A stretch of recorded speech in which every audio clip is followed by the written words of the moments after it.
ഇന്ന് നമുക്കൊരു ജേർണലിങ് ചെയ്താലോ? ഞാൻ നോർമലി ജേർണലിങ് ചെയ്യുമ്പം അങ്ങനെ വീഡിയോ ഒന്നും എടുക്കാറില്ല. കാരണം എന്ന് പറഞ്ഞു കഴിഞ്ഞാൽ എനിക്ക് കുറച്ചിങ്ങനെ എഴുതുമ്പോഴൊക്കെ അതിൽ ഇൻവോൾവ് ആയിട്ടിരുന്ന് എഴുതണം. അപ്പം വീഡിയോ എടുത്തു കഴിഞ്ഞാൽ അതങ്ങോട്ട് ശരിയാവത്തില്ലല്ലോ.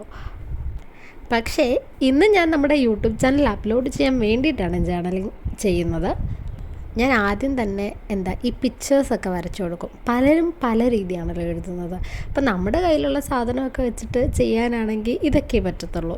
അല്ലാതെ ഭയങ്കര എസ്തറ്റിക് ആയിട്ടൊന്നും ചെയ്യാൻ പറ്റത്തില്ല. പിന്നെ എനിക്കിങ്ങനെയൊക്കെ ചെയ്യുന്നതാണ് പൊതുവേ ഇഷ്ടം.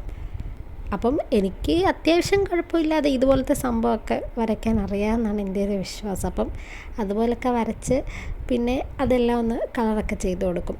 ആദ്യം പെൻസിലിട്ട് വരയ്ക്കും. പിന്നെ അതിൻ്റെ മണ്ടയ്ക്കിടെ ഒരു ബ്ലാക്ക് പെന്നിട്ട് ഒന്നുകൂടെ ഒരു ഔട്ട്ലൈൻ കൊടുത്തൊക്കെ വരയ്ക്കും.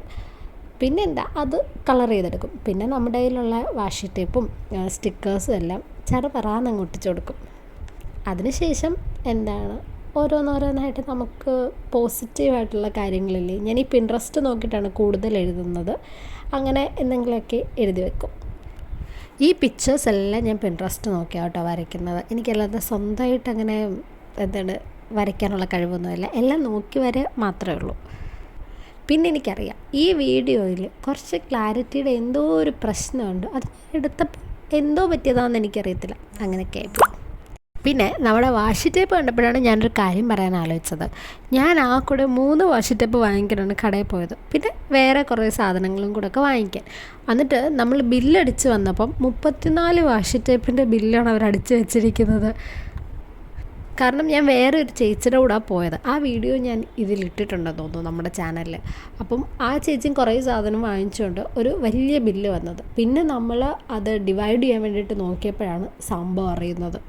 അങ്ങനെ എന്നെ എത്ര വട്ടം ഇതുപോലെ ഓരോ ആൾക്കാർ പറ്റിച്ചിട്ടുണ്ടാവുമെന്ന് എനിക്കിതുവരെ അറിയില്ല. പിന്നെ സ്റ്റിക്കർ ഞാൻ നമ്മുടെ സ്റ്റിക്കർ പേപ്പറിൽ പ്രിൻ്റ് എടുത്ത് വാങ്ങിച്ചതാണ്.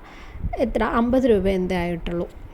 പിന്നെ അത് കട്ട് ചെയ്തെടുക്കുന്നൊരു ബുദ്ധിമുട്ടാണ്. പക്ഷേ നമ്മുടെ നോർമൽ സ്റ്റിക്കർ വാങ്ങിക്കുന്നതിനെക്കാട്ടിലും എനിക്ക് തോന്നുന്നു ബഡ്ജറ്റ് ഫ്രണ്ട്ലി ആയിരിക്കും സ്റ്റിക്കർ പേപ്പറിൽ പ്രിൻ്റ് ചെയ്യുമ്പോൾ. എന്തായാലും നമ്മുടെ ജേർണലിങ് ഇത്രയൊക്കെ ഉള്ളൂ.